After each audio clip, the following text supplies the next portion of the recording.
Orang Melayu duk cari wali-wali ni yang boleh jalan di air, yang boleh terbang. Betul?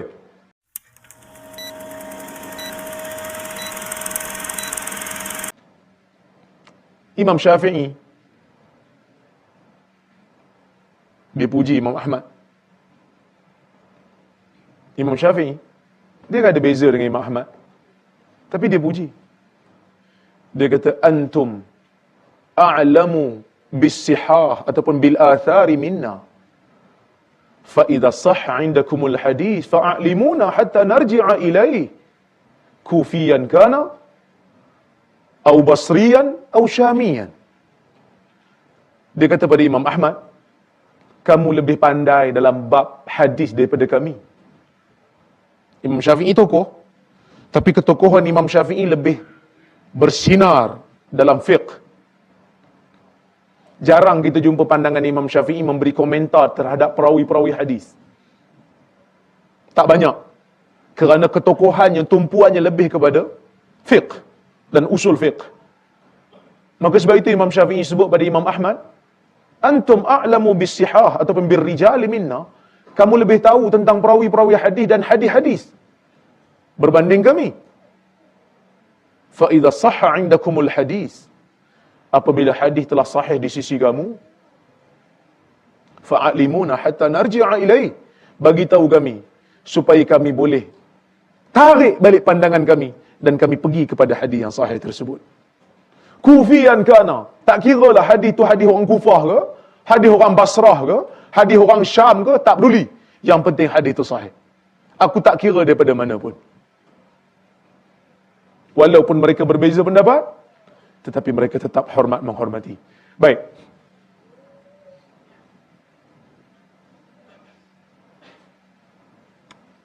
Kita masuk kepada biografi Imam Ahmad bin Hanbal. Nama beliau Ahmad bin Muhammad bin Hanbal. Berasal daripada Iraq. Keluarganya duduk di Maru. Khurasan. Khurasan hari ini ke mana? Iran. Dia berasal daripada Maru, keluarganya. Ayahnya tentera, ayah dia askar. Mak dia waktu mengandung, mak dia berpindah ke Iraq dan melahirkan dia di sana. Dia lahir waktu umur dia 3 tahun lebih kurang, ayah dia meninggal dunia. Sebab tu dia kata, aku tak pernah melihat ayahku. Maksudnya dia tak pernah kenal ayah dia sebab ayah dia meninggal waktu dia kecil. Maka Imam Ahmad ni hidup dalam keadaan yatim. Ya? Lahir pada tahun 164 Hijrah. Maksudnya dia lahir pada kurun ke-2 Hijrah. Dia lahir pada tahun pertengahan kurun kedua, 164 Hijrah. Berasal daripada Iraq. Ya? Dilahirkan pada bulan Rabiul Awal di Baghdad. Dia mempunyai 2 orang anak lelaki. Seorang nama Saleh dan seorang nama Abdullah. Seorang nama Saleh, ni anak sulung dia. Seorang lagi nama Abdullah.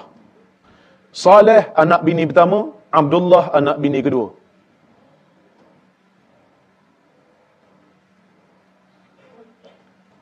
Tapi dia ni, dia kahwin yang kedua tu, lepas isteri yang pertama dia meninggal. Baru dia kahwin nombor 2. Baru saya nampak ada senyuman sikit.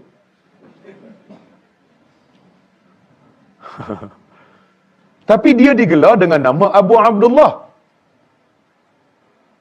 Jadi ulama-ulama yang mengkaji biografi Imam Ahmad, dia orang kaji kenapa nama dia Abu Abdullah bukan Abu Saleh. Kerana Abdullah anak nombor 2 dia. Biasanya orang Arab ni, budaya dia, mereka akan memberi gelaran Abu dan digelarkan kepada anak sulung. Macam saya, anak sulung saya, lelaki Muaz. Nombor 2 Abu Ubaidah. Maka saya Abu Muaz. Sebab anak sulung lelaki Muaz. Patutnya dia ni Abu Saleh lah. Tapi orang panggil dia Abu Abdullah. Abu Abdullah. Abu Abdullah lah. Kenapa Abu Abdullah? Sebahagian pengkaji kata, berkemungkinan dia ni ada anak lelaki sulung yang bernama Abdullah dan mati waktu kecil sebelum Saleh ni lahir. Kemudian lahirnya Saleh, dia sudah dikenali dengan nama Abu Abdullah. Kemudian lahir anak nombor 3, diberi nama Abdullah juga kerana nak memperingati anak sulung dia tadi yang meninggal waktu kecil. Itu sebahagian orang kata. Tetapi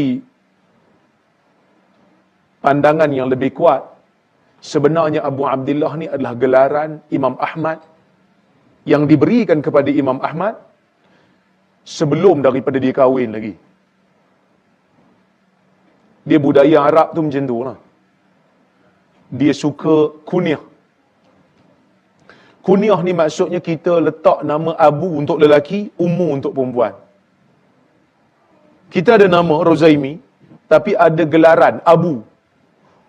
Yang mana budaya orang Arab, kecil-kecil pun dah ada nama tu, Abu. Abu ni maksud ayah.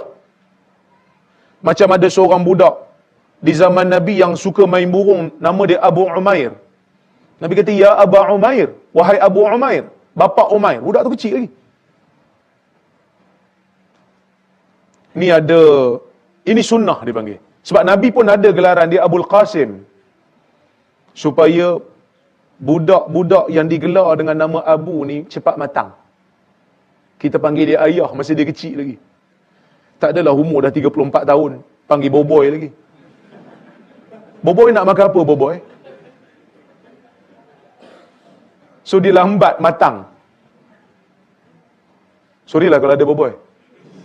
Ada ke? Dia kata saya nak angkat tangan pun takut segan. Maka dia digelar dengan Abu Abdullah sebelum daripada dia kahwin. Dah dikenali dengan nama Abu Abdullah kerana benda ni sunnah. Kerana benda ni sunnah. Maka sebab itu dia dikenali dengan nama Abu Abdullah, walaupun anak sulung dia nama Saleh, dia tetap dinamakan dengan nama Abu Abdullah. Baik. Beliau hidup dalam keadaan yatim kerana ayahnya meninggal dunia. Waktu beliau kecil, ayah dia meninggal muda, umur 30 tahun ayah dia meninggal. Ayah dia askar kan, meninggal. Baik. Datuk dia gubernur di Saraks. Maksudnya Imam Ahmad ni keluarga orang hebat-hebat juga lah. Bapak dia askar, tok dia gubernur, orang besar kerajaan. Isteri pertama namanya Abbasah. Ni mak kepada Saleh. Meninggal yang ni, baru dia kahwin yang nombor 2. Nama yang kedua, bini yang kedua dia nama Raihanah. Ni mak kepada Abdullah. Tapi dia ada juga hamba nama Husun dan juga nama yang kedua Raihanah. Hamba perempuan. Dan dia ada anak pun dengan hamba ni. Itu biasalah zaman dulu. Jariah dipanggil. Baik.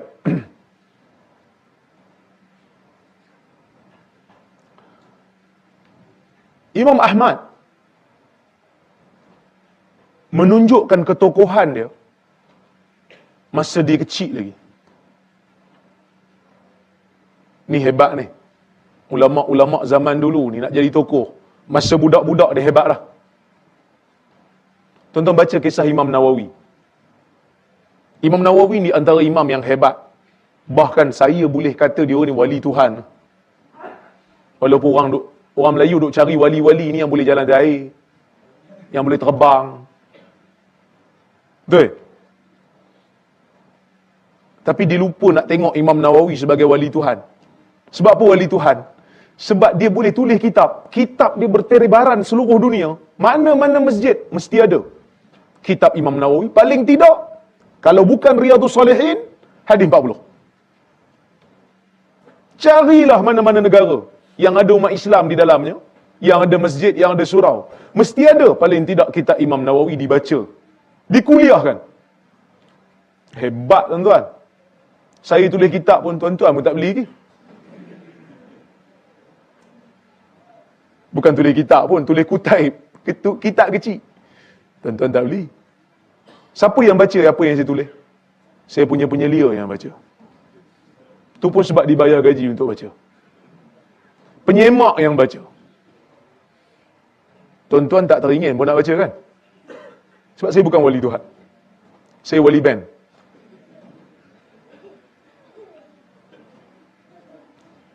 Imam Ahmad juga begitu. Imam Nawawi nak jadi hebat tu, yang kitabnya dibaca oleh orang jutaan manusia, bilion baca kitab dia. Bilion orang baca kitab dia daripada sepanjang zaman. Masa kecilnya, orang paksa dia pergi main, dia menangis tak nak pergi main. Dia nak baca kitab. Kawan-kawan dia ajak pergi main, dia menangis tak nak pergi main. Kita menangis nak main game, bini tak bagi. Dah ada bini main Dota lagi.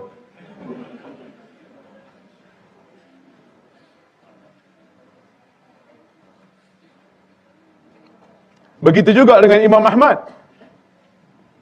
Kata Haytham, dia kata apa? Dia kata, budak ni, kalau dia besar, dia akan menjadi hujjah bagi Allah untuk kita. Maksudnya dia akan menyebarkan ilmu Allah. Sampai orang tak boleh nak bagi alasan, aku tak tahu ini hukum Tuhan. Kerana Allah telah menghantar Ahmad bin Hanbal sebagai alim yang menerangkan hukum-hukum Tuhan kepada masyarakat. Baik.